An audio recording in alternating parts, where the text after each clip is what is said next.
Okay, before we jump into this video, I just want to apologize because I'm really not feeling 100% today. My throat is very, very sore, and I'm just tired.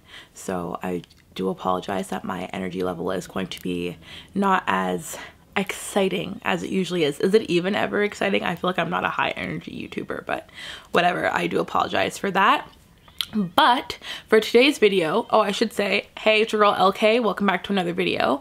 For today's video, I'm going to be doing, it's actually the first episode of my You Ask, I Answer series. If you don't know what that is, I will link somewhere in the cards above that introductory video where I explain this whole series, but essentially I'm going to be answering questions that you guys ask or that I find to be very pressing in the booktube community and just sharing my thoughts on it. And then you guys can comment down below what your thoughts are and we can have a whole little dialogue. So that's what we're doing today. The question that I'm answering today is it too late to start a booktube channel in 2022? As you can see from the title, I'm so excited to delve into this topic. I feel like it's a reoccurring question that comes in some type of formation at the beginning of every year because so many people go into the new year wanting to start a booktube channel or grow their channel or something along those lines. So I'm very excited to delve into this question. Let's get into it. Okay guys, so I have my notes on my phone. So if you see me looking down, that's why, because I want to make sure that like I get to everything. So is it too late to start a booktube channel in 2022? The short form answer to that is not really, I guess. And then the more in-depth thing is it depends on how you want to do it. So firstly, I want to say I never think it's too late to do anything. With some restrictions, like with some restrictions. But when it comes to a YouTube channel, it's generally not too late. Especially if you want to start like a hobby channel, if you just want to have a booktube channel for the sake of having a channel, you like being creative and talking about books, then no, it's never too late to start a booktube channel. However, if you are wanting to start a booktube channel with the intent of actually gaining a following and maybe gaining some sort of financial income off of it, that's the type of channel that we're going to be talking about today. So as we all know, the pandemic has hit in 2020 and is still graciously with us in 2022. But at the start of the pandemic, everybody was kind of looking for something to do, I guess, because we were all on lockdown. Wherever you were in the world, there was some type of lockdown going on. So that's the time that a lot of people took to start their YouTube channels. That's when I started my YouTube channel. My booktube channel essentially. So the platform became really, really saturated at the beginning of the pandemic. Now since then, a lot of people have tapered off, but there was a lot of content flooding through YouTube just at the beginning of the pandemic. That's when everybody was like, this is my time, I'm home, I can commit, this is what I'm gonna do. So that's largely when people who were wanting to started, and the game has severely changed from 2020 to 2022. For various different reasons. You've got an uprising in TikTok, which we're going to get into. And there's just, like I said, the platform is more saturated. There's a lot of people on the platform now. So to kind of stand out and get people to watch your videos is way different now than it was in 2020 or even 2019 and so on and so forth. You can start your channel now, but if you're going into it with wanting to have a following and an income, there's things that you need to keep in mind. Firstly, you cannot treat booktube like any other niche on YouTube. Booktube is its own little algorithm, if you will. It's not like, so I started off on YouTube, as I'm sure you guys know, as a beauty guru or like a makeup YouTuber, whatever. That niche is like makeup, beauty, skincare, lifestyle, even family channels, prank channels. Those are huge niches on YouTube, but they are so hard to break into because everybody is wanting to do it. The plus side for booktube is it's a smaller niche, so not a lot of people are breaking into it, and it's very easy to kind of spot a booktuber who is not, I don't want to say a fake booktuber, but a booktuber who is not as into books as per se other booktubers, if you will. And that can be a whole different video. But needless, all that to say, is booktube is essentially easier to break into because it's a smaller niche. Now, the downside to that is within booktube, there's even smaller niches within booktube, which limits your audience. So for me, I read YA contemporary, a little bit of YA fantasy, and some thriller. Those are like my main genres that I read. Now, my channel has essentially alienated anyone who reads horror, nonfiction, classics. All those readers have been alienated from my channel because that's not the content that I produce. So the Booktube platform as a whole for me has just gotten so much smaller because of what I read. And that's important to keep in mind when you're starting your channel, is your audience is only going to be as big as the genres that you read, essentially. Now, lucky for me, YA is a pretty popular, it's probably the most popular genre on Booktube, because within YA, you've got so many other subgenres. But, so I'm a little bit more lucky in that sense. But if you're not a YA reader, I hate to say it, but you're a little bit at a disadvantage, because that is usually the widely discussed topic on Booktube is YA. So you do have to keep that in mind. There are smaller niches within Booktube that already make your audience smaller. So now you're starting out in an already small community of Booktube. You've made your community even smaller just naturally based on what you read, because nobody likes to read absolutely anything. And then now you have to figure out a way to stand apart from those other Booktubers who are also in your niche to then grab your audience's attention. So it's a very intricate web that Booktube has spun. You can't be like one of those, like a lifestyle channel where, you know, one day you do a day in my life and then the next day you do a night in my life, and then you do like a whole weekly vlog or study vlog, something like that. That doesn't work here, because that's not what people are coming to see. So you have to be a little bit more strategic about it. I'm sorry, my fiance's cat is screaming on the other side of the door, but I'm not letting her in here. So you do have to keep that in mind if you're wanting to start your channel. The upside to Booktube is once you, how should I say this? Once you find your core audience and you're consistent and your content is enjoyable, blah, blah, blah, it is fairly easier to grow than in other niches. I got my first 100 subscribers on Booktube within like a couple months of me starting my channel. Mind you, we can do a whole different video on the growth in Booktube and other, a lot of other factors that I know a lot of people don't like to talk about that goes into the growth of YouTube. The sun is literally setting and it's just changed my lighting completely. So now there's a shadow here, and yeah. I'm so sorry, but it's really pretty that I get to watch the sunset while I'm essentially working, so I'm not going to close the blinds. I'm sorry, just enjoy this sunset vibe here. But yeah, so we do have other factors that like will definitely help or hinder your growth on Booktube. That's a whole different discussion that I know a lot of people are not prepared for, but you know, it can be another day. But yeah.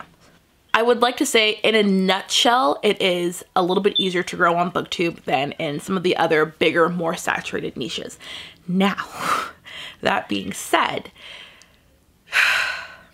if you're familiar with YouTube analytics, you will know that a lot of your views come from people who are not subscribed to you. I think it's something like 79 or something like that % of my viewers are not subscribed to me. So you also have to cater to the fact that what you're posting is not widely viewed by your subscribers. So literally every video that comes out has to be on point and entertaining in some type of in some type of capacity, because people who do not widely watch your channel are the ones who are mainly watching your videos, which is really weird to think about. So essentially, I explained that I'm not feeling great in this video at the beginning because I know that a lot of my viewers are people who aren't subscribed to me. They're not going to necessarily know that, you know, this video I'm more low energy, whereas in my more consistent, in my other videos on my channel, I am a little bit more high energy, because they're not subscribed. So they may not watch every single video. So you do need to make sure that your videos are A1 every single time, essentially, which puts pressure on just being, that's just the pressure of being a YouTuber in general, no matter what your niche is. That's not necessarily specific to Booktube, but that's why I say if you're doing it as a hobby channel, you're probably more so in the clear, because you don't have to worry about all that. If you have an off video, you have an off video, it's whatever. But if you're actually trying to grow and build and have some sort of an income off of this, you gotta keep your crap together, boo-boo. Like, you gotta keep it going. So you do have to keep that in mind. And then another thing that we get to contend with in good old 2022 is other social media platforms that are kind of competing with YouTube, i.e. TikTok. You can do, or BookTok, if you will, you can do all of the same videos that you do on YouTube on TikTok and have more of a following because those videos are quick, they're snappy, your viewers don't have to give you their attention for as long. Now, I don't know all the logistics of TikTok and how you can be monetized or get paid on that app. So that's something that I have now had to learn, because in order for me to consistently grow this channel, you do have to kind of dip into other social media platforms and grow there as well to help supplement the growth here. So again, very intricate web that is being spun on BookTube. So, or I guess just YouTube in general. I feel like a lot of people will say in any niche that you need to kind of be into multiple different platforms to grow on any platform. Essentially, it's kind of a one for all thing. If you're just going to be on this specific platform, you're competing with others who are on multiple platforms delivering multiple forms of content. So you're already at a disadvantage there. So you do need to keep that in mind as well if you're trying to grow and have this be like a little side hustle here. So the other thing with BookTube is there's only so many different videos you can do to talk about books. Everybody does their TBRs, their wrap-ups, their reading vlogs, their recommendation videos. Those are all very common videos that are done on BookTube, and you can only do so many of them. So you have to be even more creative here than in other niches because of how specific our niche is. So if you want to incorporate other types of videos without scaring off your viewers. Like if I were to just come out of left field here and do a whole day in my life type of video on this channel, people would be in my comments like, sis, what are you doing? Like that's what's going on. I'm sure like some of you would like it, but it probably wouldn't get as many views as my other videos because it's not book related and this is largely a BookTube channel. Now, mind you, when you grow and get to a substantial amount of followers, if you want to branch off and do other things, then obviously you can. We've seen lots of booktubers do that. So it's definitely a possibility, but you have to grow to that point, which is the hard part. So that's the more challenging issue that you have to deal with right off the bat, is being more creative with a limited number of videos that you can do with books. Like I'm only going to watch so many different variations of my boyfriend picks my TBR or my dog picks my TBR. Like that's only entertaining for so long type of thing.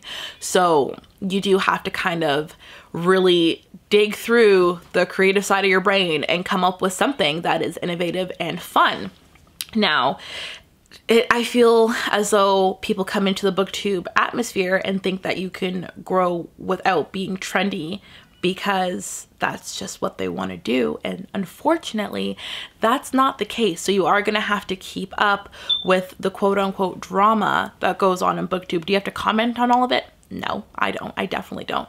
A lot of it is just petty and I just can't be bothered. But it is good to have that knowledge of the more important stuff, like which authors are being a little problematic right now, which ones do you maybe not want to mention, because that's not going to bode very well for you type of thing. You know, there's some authors, she who shall not be named, that have just kind of been largely banned from being, well, unspokenly banned from being spoken about on BookTube. Mind you, some of the bigger booktubers can get away with doing it, but the smaller ones definitely can't. That's the other thing to keep in mind too. If you're starting your BookTube channel in 2022, honey, there are things that much bigger non-booktubers of color can get away with that smaller booktubers of color cannot. So it is not an even playing field at all. Don't come in here thinking that, you know, everybody starts the same. That's not how it goes.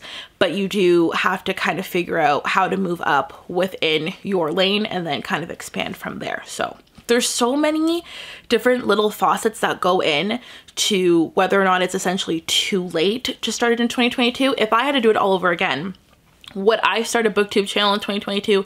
No, I would literally focus all my time on Book Talk and expand from there. But because I've already started my channel and I love my channel and I've put work into my channel and I have a little following on my channel and I love you guys so much, I'm here for the long haul and I do thoroughly enjoy it. The other thing is, if you're coming on to YouTube and breaking into Booktube solely because you think you're going to be able to make an income off of it or some type of a living, sweetie, you are in the wrong niche, because it shows very quickly with the people who are on this platform who either don't actually like to read that much and don't really enjoy making videos. YouTube is not your one-stop shop for an easy income. It's definitely not. So don't play yourself that way. Mind you, I will say Booktube does also not favor slow readers and mood readers. I can be both at times. If I like the book, I will speed through it pretty quickly, but I am very much a mood reader. I can go 2 months without reading a book, and then the third month I'll read like 13. I've kind of had to manage that because that does not work for consistency with your Booktube channel. You need to pretty much be reading whatever a decent number of books to you is. You need to be reading monthly to be able to produce consistent content of some sort, because it shows when you don't. Now that's something else that you're gonna have to contend with, but that's just the name of the game there. So I feel like this is really scattershot, but I like this type of video because I just get to kind of talk and it's like a flow of information that comes out, and you can do with it as you will. But yeah, that's pretty much my thoughts on that topic. There's so much, like, you could delve so deep into this question of if it's too late. There's so many different things that we could talk about, but to just keep this relatively short, because I think we're reaching on a little bit longer than what I thought it was going to be. No, it's not too late, but it is a lot harder to start it now. There's a lot more factors you need to take into consideration. And you're not gonna get away. Also, one more thing I will mention, don't think you're gonna get away with 1 video a week. I'm pushing it with just 2. There are booktubers or YouTubers out there that are doing like 3 and 4, and their channel grows more consistently, I guess. But you know, you have to do what you can fit into your schedule, and right now 2 is what I can fit. But you know, you're gonna have to do, I would say, a minimum of 2 videos a week to grow on this platform now, because of how saturated it is and because of how many other competing platforms there are. But yeah, that's pretty much my thoughts on that. No, it's not too late. It's gonna be a hella hard. There's a lot of little factors that you need to take into consideration, but you can do it. It's definitely doable. You just have to decide how much effort you want to put into it and if it's worth your effort, essentially. That was my scattershot answer to that question. Let me know in the comments down below what you guys think. If you think it's too late or not, what are your thoughts on some of the newer booktubers that are coming out, and we'll just have a dialogue down there. If you made it this far in the video, you know you're an MVP. I am watching the comments, you guys. I see my MVPs, okay? And at the end of the month, I will go through and I will shout out my MVPs who have reached the end of my videos, because I really do appreciate it. That's amazing. If you made it this far, go ahead and leave a little double heart emoji. You know, the ones that I usually leave when I'm commenting back to you guys. Leave that little double heart pink emoji down there so I know who my MVPs are for this video. Thank you guys so much for watching. Don't forget to like and subscribe before you go, and I will see you in my next one. Bye!